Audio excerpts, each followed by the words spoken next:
Labadiena, mėly mano Facebook'o draugai ir Patreon kanalo žiūrovai, aš Vytautas Abraitis, gydytojas biomedicinos mokslų daktaras. Turiu Jums klausimą, kaip Jums atrodo, į ką yra nusidavus, kaip sako suvalkai, jūsų nosis? Teisingai, į tėvus ir senelius.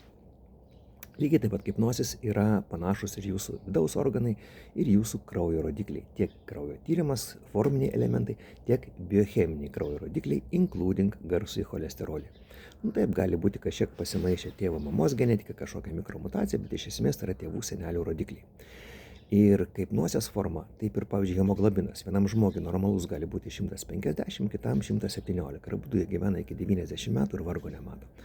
Ir jeigu jūsų seneliai proseneliai yra mirę nuo vėžio, demencijos, lūžio, dar kažko tai, bet ne nuo aiškiai kardiovaskulinių ligų, konkrečiai infarkto, nėra aiškios genetinės linijos, tai saikingai padidėję cholesterolio rodikliai tikrai nėra kažkokia tragedija. Šeimos gydytojai, žinant jų darbo krūvius, kardiologai, žinant jų trūkumą, tikrai ne visada turi galimybę išsiklausti jūsų ten apie tėvus prosenelius. Jūs patys juos informuokite. Tam tikrais vaistais šiuo metu yra tikrai švaistomasi, dėl to jūs pasakykite, aš nenoriu skubėti su tais vaistais, nes iš esmės kai kurie yra visam gyvenimui, tai ne pletkas ir gydytojas, aš manau, tikrai adekvačiai sureaguos. O visa cholesterolio ir statinų skaičiukų magija mano Patreone iki pasimatymo, mielieji.